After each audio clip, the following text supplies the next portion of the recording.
आज बाबा के पास जब मैं वतन में गई तो वहां पर बहुत सारे बच्चे पहुंचे हुए थे। तो बाबा ने कहा कि ये सब बच्चे हैं। कहा कौन से बच्चे हैं?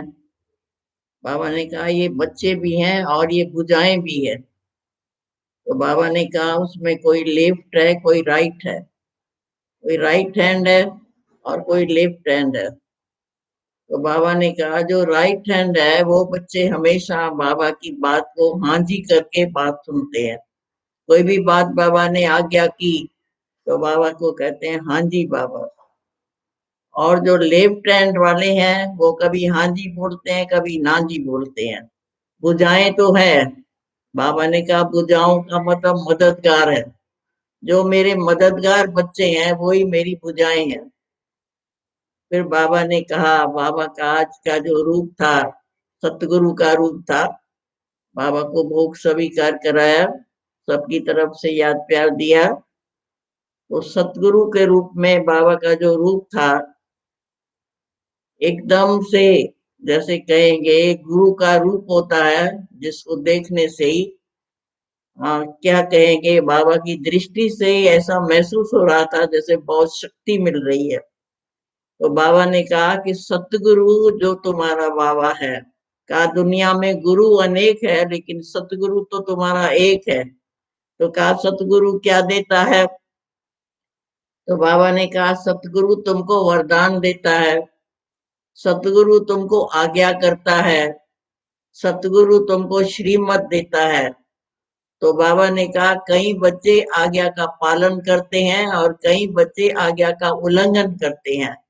जो आज्ञा का पालन करते हैं उनको बाबा की तरफ से बहुत आशीर्वाद मिलती है, मदद भी मिलती है।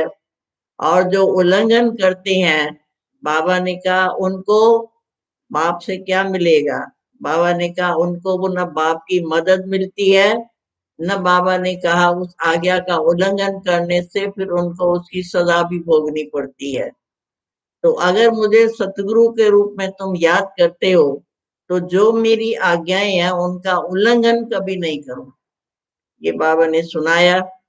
फिर बाबा ने सुनाया कि सब बच्चे जो हैं पुरुषार्थ तो कर रहे हैं। बाबा देखते हैं कि बच्चे पुरुषार्थ में मेहनत भी करते हैं, परंतु बाबा ने कहा कि समय अनुसार, जैसा समय है उस अनुसार पुरुषार्थ में अभी कमी है। तो बाबा ने कहा नया साल शुरू हुआ, नए साल को जब शुरू हुआ तो सभी ने खुशी मनाई। तो नए साल में तुम बच्चों को क्या याद रहना चाहिए? कहा नए साल में नया जन्म, नया युग याद रखो कि मेरा जन्म नया है।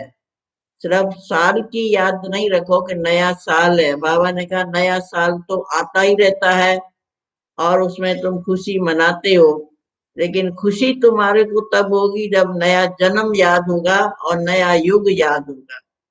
तो अपना बाबा ने कहा ये नए युग में, नए जन्म में बाबा ने कहा सब कुछ तुमको नया मिला।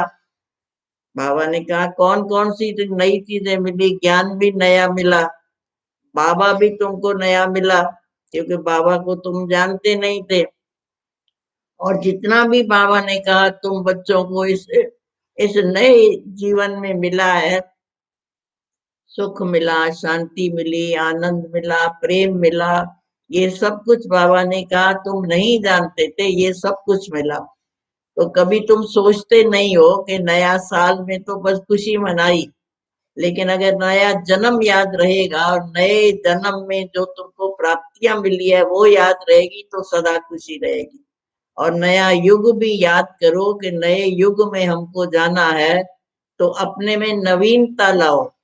जितनी जितने नए युग की याद रहेगी तो उतनी नवीनता आती जाएगी। लेकिन बाबा ने कहा बच्चों को अभी तक भी पुराना सब कुछ याद रहता है, पुराना साल याद रहता है, पुरानी बातें याद रहती है, पुराने संस्कार। तो कहा उनको खुशी नहीं रहती है। पुरानी चीज जो होती है वो सुख दुखदाई होती है, सुखदाई नहीं होती है। तो सुखदाई बनना है तो बाबा ने कहा जो खुद सुखदाई होगा वो सबको सुख देगा, जो खुद ही दुखदाई होगा वो दूसरों को क्या देगा?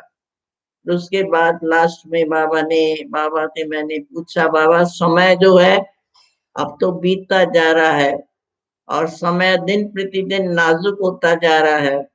तो बाबा ने कहा समय तुम्हारा टीचर है या मैं तुम्हारा टीचर हूँ? तो कहा टीचर की याद रहती है या समय की याद रहती है?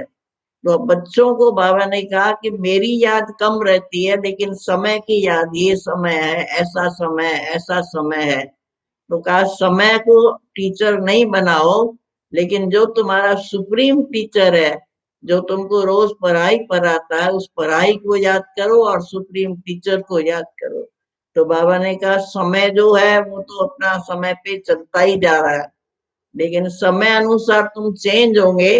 बाबा ने कहा मैं तो बच्चों की ये देखता हूँ कि समय अनुसार बच्चे चेंज हो रहे हैं, लेकिन मैं जो सुनाता हूँ, मैं जो पढ़ाई पढ़ाता हूँ, उस अनुसार बच्चों को क्या चेंज होना चाहिए कि अपनी प्रैक्टिकल जीवन को चेंज करो। जितनी जितनी प्रैक्टिकल जीवन को चेक करोगे, चेंज करोगे, उतना ही बाबा ने कहा नए युग की तुमको अनुभूति होगी। उसके बाद बाबा ने सभी बच्चों के लिए याद प्यार दिया और छुट्टी दी।